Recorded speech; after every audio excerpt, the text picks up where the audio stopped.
So, hello guys, welcome back to part 2 of our trip. So, നമ്മളിപ്പോൾ എവിടെയാണുള്ളത്?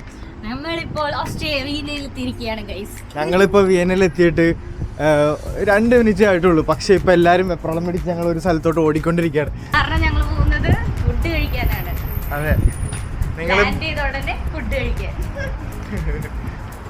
നിങ്ങളും ഇതേപോലെ വന്നിറങ്ങുമ്പോൾ തന്നെ ഫസ്റ്റ് തിങ് ഫുഡാണ് നോക്കണതെങ്കിൽ നിങ്ങൾക്ക് റിലേറ്റ് ചെയ്യാൻ പറ്റും. ഞങ്ങളിപ്പോൾ അന്വേഷിച്ചുകൊണ്ടിരിക്കുകയാണ്, ഞങ്ങൾക്ക് സ്ഥലമൊന്നും കിട്ടിയിട്ടില്ല. പക്ഷെ നമുക്ക് നോക്കാം എങ്ങനെ ഉണ്ടാവും എന്നുള്ളത്. ഷെൽസാണ് അതിന്റെ കാര്യം ഏറ്റെടുത്തേക്കുന്നത്. ഷെൽസ് ഇപ്പോൾ ഒരു റെസ്റ്റോറൻറ്റ് ഫൈൻഡ് ചെയ്തിട്ടുണ്ട്. നമ്മൾ അങ്ങോട്ട് പോയിക്കൊണ്ടിരിക്കുകയാണ്. ഓസ്ട്രിയൻ ഫുഡ് ട്രൈ ചെയ്യണമെന്നാണ് താല്പര്യം. പക്ഷേ അറിയില്ല, അവിടെ എത്തുമ്പോൾ ഞങ്ങൾ ഇന്ത്യൻസ് ആയതുകൊണ്ട് ഇന്ത്യൻ ഫുഡിലോട്ട് മാറുമോ ഇല്ലയോ എന്ന് പോലും അറിയില്ല. Let's find out. ഒരു വായിക്കൊള്ളാത്ത പേരായിട്ടുള്ള റെസ്റ്റോറൻറ്റിലേക്കാണ് ഞാൻ പോകുന്നത്. അതെ, അതുകൊണ്ട് പേര് പറയുന്നില്ല. ഞാൻ വേണമെങ്കിൽ എഴുതി കാണിക്കാം, അടിയിലിട്ടേക്കാം. അതെ അതെ.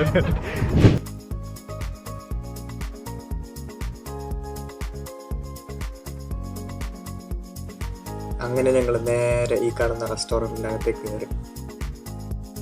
റെസ്റ്റോറൻറ്റിനകത്ത് നല്ല എസ്തെറ്റിക് ഒക്കെ ആയിരുന്നു, പക്ഷേ വീഡിയോ എടുക്കാനുള്ള ക്ഷമയൊന്നും എനിക്ക് ഉണ്ടായിരുന്നില്ല. അതുകൊണ്ട് തന്നെ നേരെ മെനു എടുത്തു. അവിടുത്തെ റെസ്റ്റോറൻറ്റിലെ മെയിൻ ഡിഷസ് അങ്ങോട്ട് ഓർഡർ ചെയ്തു. Chicken, pork, turkey, rice, salad, അങ്ങനെ എല്ലാം ഞങ്ങൾ ഓർഡർ ചെയ്തു. ഫുഡ് എല്ലാം ഒന്നും അടിപൊളിയാണെന്നൊന്നും ഞാൻ പറയുന്നില്ല, പക്ഷെ എന്നാലും ഞാൻ ഓർഡർ ചെയ്തത് ചിക്കൻ ആയിരുന്നു. അതുകൊണ്ട് എനിക്കത് ചിക്കൻ നല്ല ഇഷ്ടമായി.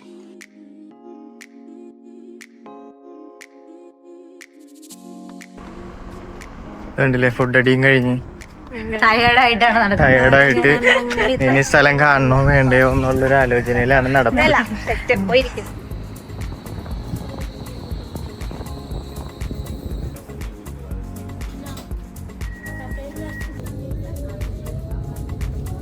ഏറിയാണ്ട് ഇവരെന്നെ എങ്ങോട്ടൊക്കെയോ കൊണ്ടുപോകുന്നുണ്ട്. എങ്ങോട്ടാണെന്നൊരു ഐഡിയ ഇല്ല. എന്തായാലും പോവുക, അല്ലാതെ എന്താ.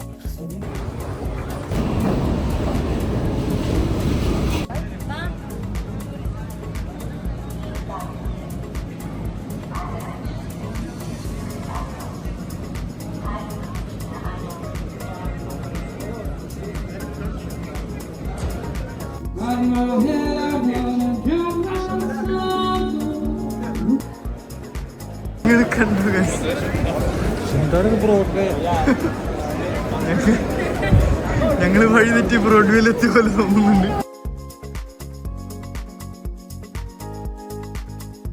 അങ്ങനെ ഇപ്പൊ നമ്മളുള്ളത് സെന്റ് സ്റ്റീഫൻസ് കത്തീഡ്രലിന്റെ മുൻപിലാണ്. ഇതാണ് സിറ്റിയുടെ most iconic landmark. First thing, height. ഇത് വളരെ വലിയൊരു സ്ട്രക്ചറാണ്.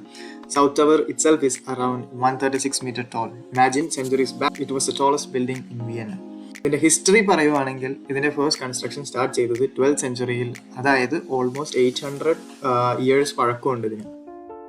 ചാപ്പലിന്റെ അകത്തേക്ക് കയറിയപ്പോൾ അറ്റ്മോസ്ഫിയർ കംപ്ലീറ്റ്ലി ചേഞ്ച് ആയി. വളരെ റിലാക്സിങ്, കാം ആൻഡ് നല്ലൊരു സ്പിരിച്വൽ ഫീലിംഗ് തോന്നി. ഇവിടുത്തെ അൾത്താർ ഭയങ്കര ഗ്രാൻഡ് ആയിരുന്നു. നിങ്ങൾക്കത് ഇവിടെ നോക്കിയാൽ കാണാൻ പറ്റും. പിന്നെ ഞാൻ നോട്ടീസ് ചെയ്തത് ഇവിടുത്തെ വലിയ huge pillars, stain glass windows and ഇവരുടെ ഓരോ വാൾസിലും നമ്മൾക്ക് sculptures, carvings and much more. ഇതൊരു ചെറിയൊരു ആർട്ട് മ്യൂസിയം പോലെ തന്നെ തോന്നുന്നുണ്ടായിരുന്നു.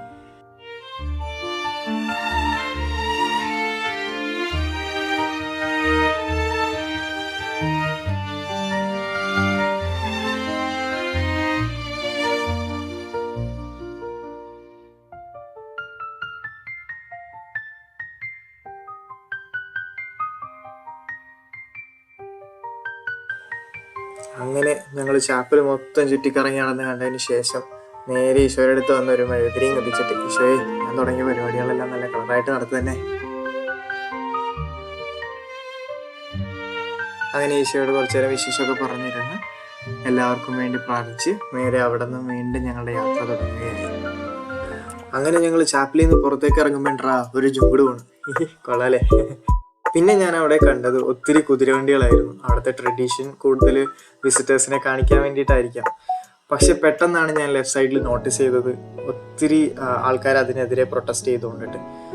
അപ്പോൾ എനിക്കും ചെറിയൊരു സങ്കടം തോന്നി. ശരിയല്ലേ, നമ്മളെ ട്രഡീഷണലിന്റെ പേരിലാണെങ്കിലും അവരോട് ക്രുവാലിറ്റി കാണിക്കുന്നത് ശരിയല്ലല്ലോ.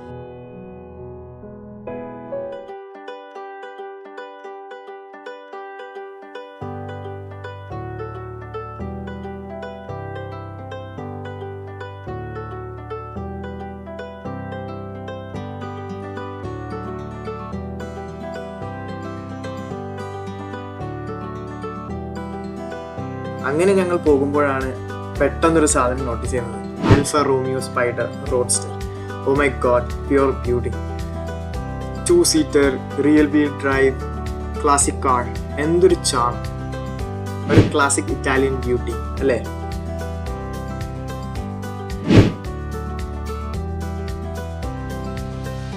അങ്ങനെ ഞങ്ങൾ അടുത്ത് വിസിറ്റ് ചെയ്തത് സെന്റ് പീറ്റേഴ്സ് ചർച്ചാണ്. അകത്ത് കയറി ഇന്റീരിയർ കണ്ടപ്പോൾ തന്നെ mind blowing. Golden decorations, baroque architecture, ceiling frescoes എല്ലാം നല്ല ഷൈനിങ് ആയിരുന്നു.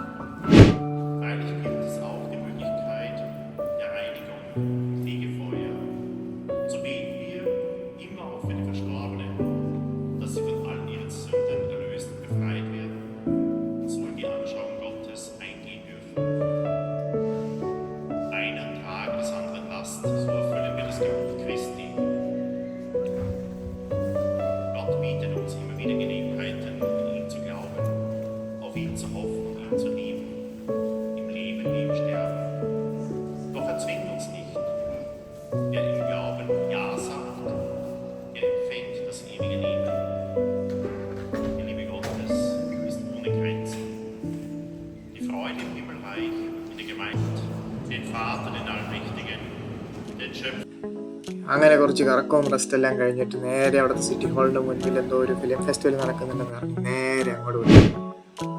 അവിടെ ചെന്ന് കഴിഞ്ഞപ്പോൾ atmosphere was super lively. Food stalls everywhere and live musics, band.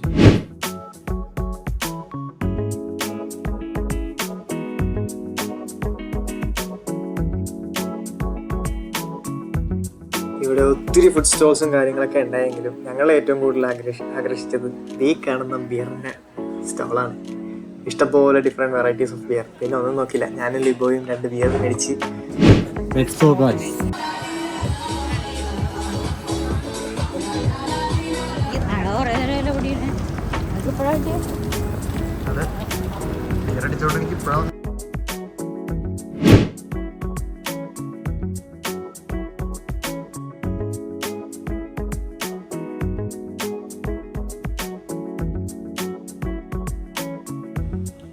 ഞാൻ വിയന്നയുടെ സ്ട്രീറ്റ്സിലൂടെ നടന്നപ്പോൾ എനിക്ക് തോന്നിയത് ഇവിടെ അത്യാവശ്യം നല്ലൊരു പോർഷ് ഏരിയ ആണെന്നാണ്. നിങ്ങൾക്ക് തന്നെ കാണാം ഡിയോർ, റോളക്സ്, വാഗ്നർ, ഷനേൽ, ഡോർമാൻ, പ്രാദ, ഈ പറഞ്ഞ ബ്രാൻഡുകളെല്ലാം തന്നെ അത്യാവശ്യം നല്ല റേറ്റ് വന്ന ബ്രാൻഡുകളാണ്.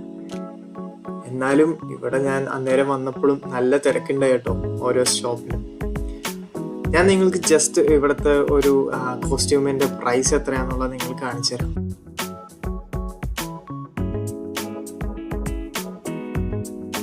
ഇവിടുത്തെ ഒരു കോസ്റ്റ്യൂമിന് തന്നെ 6,900 euros ആണ്. അത് നമ്മുടെ നാട്ടിലെ 7 ലക്ഷം രൂപ അടുത്ത് വരും. ഇതെല്ലാം ലക്ഷറി ബ്രാൻഡ്സ് ആണ്. എന്നാൽ പോലും നമുക്കിതൊരു കൗതുകം തന്നെയല്ലേ, ഒരു ഡ്രസ്സിന് 7 ലക്ഷം രൂപ മുടക്കാന്ന് പറഞ്ഞിട്ടുണ്ടെങ്കിൽ എന്നെ സംബന്ധിച്ചിടത്തോളം അതൊരു വലിയ കാര്യം തന്നെയാണ്.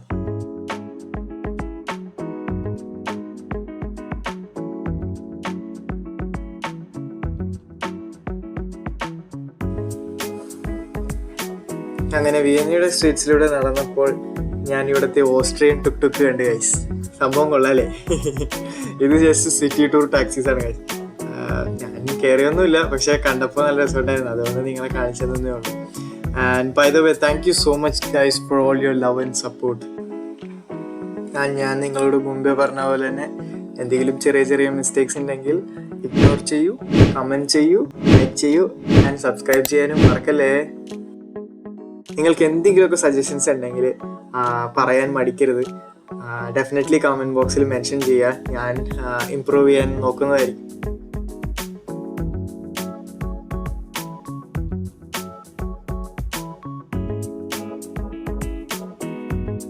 അങ്ങനെ പോണ വഴിക്ക് എന്തായാലും സൊവനിയർ ഷോപ്പ് കണ്ടപ്പോൾ ഒന്ന് അവിടെ കയറാമെന്ന് കരുതി.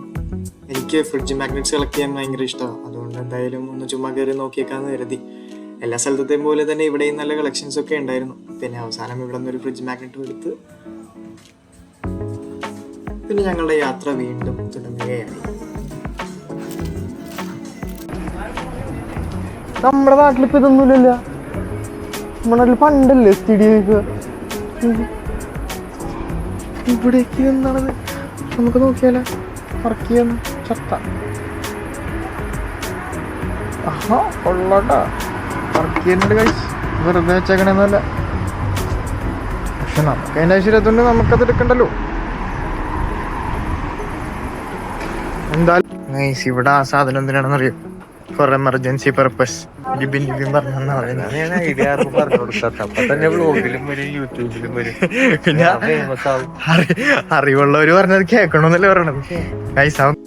വെറുതെ വെച്ചേക്കണെന്നല്ല കേട്ടാ. അത് എമർജൻസി കേസിന് യൂസ് ചെയ്യാൻ വേണ്ടി വെച്ചേക്കണേണ്. നമ്മുടെ നാട്ടില് ഇപ്പൊ ഫോൺ എന്തെങ്കിലും കേടായി പോയാലോ അല്ലെങ്കിൽ എന്തെങ്കിലും ഇഷ്യൂ വന്നാല് നാട്ടുകാരുണ്ട് തരാനായിട്ട്. പക്ഷെ ഇവിടെ അങ്ങനെ ആരും ഇല്ല തരാൻ. അതുകൊണ്ടാണ് ഇതേപോലെയുള്ള പബ്ലിക് ആയിട്ടുള്ള ബൂത്തൊക്കെ ഉള്ളത് കോൾ ചെയ്യാനായിട്ട്. ഇപ്പോഴാണ് അതെനിക്ക് മനസ്സിലായത്. സോ ലിബിന്റെ ബുദ്ധി വിമാനം തന്നെ.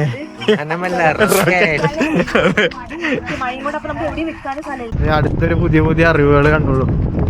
ലിബിന് അതെന്തിനാണ്? അത് നമ്മ കുതിരയുടെ വാലിന്റെ ടയറിന്റെ ഇടയിലൊരു സ്റ്റോർ ചെയ്ത് വെക്കുന്ന സാധനമാണ്. അത് നമ്മ കുതിരയുടെ അപ്പി സ്റ്റോർ ചെയ്ത് വെക്കുന്ന ഒരു കവറാണ്. രാത്രി അതവരെ അടുത്ത കൂടുതൽ വിവരങ്ങൾക്കായിട്ട് നമുക്ക് ലിബിനെ പിന്തുടരാം. സമോൺ ഗൈസ്. തിരിച്ചു പോരാൻ സമയമായപ്പോൾ പുറത്ത് നല്ല മഴയായിരുന്നു. അതുകൊണ്ട് മഴ തോരണവരെ എവിടെയെങ്കിലും കയറാൻ നോർത്ത് അവിടെ അടുത്തുള്ള ഒരു പബ്ബിൽ കയറി അതിൻ്റെ അകത്തുള്ള കാഴ്ചകളാണ് നിങ്ങളിപ്പോൾ കണ്ടുകൊണ്ടിരിക്കുന്നത്.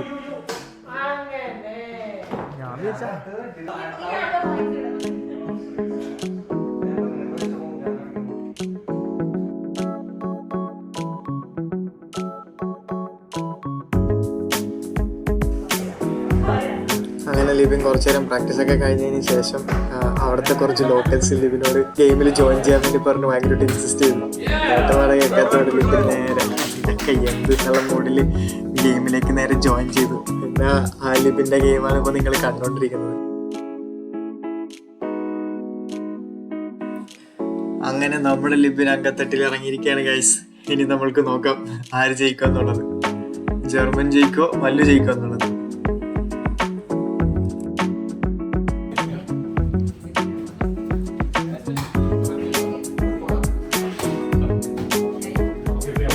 അവരെല്ലാവരും തന്നെ നല്ല സൂപ്പർ ഫ്രണ്ട്ലി ആയിരുന്നു, നല്ല വെൽക്കമിങ്. എന്താ പറയുക, കുറച്ച് നേരമേ അവരുടെ കൂടെ സ്പെൻഡ് ചെയ്യാൻ കിട്ടിയാലെങ്കിലും ഞങ്ങളുടെ ഈ ഒരു ട്രിപ്പിൽ നല്ലൊരു എക്സ്പീരിയൻസ് തന്നെ ആയിരുന്നു അത്.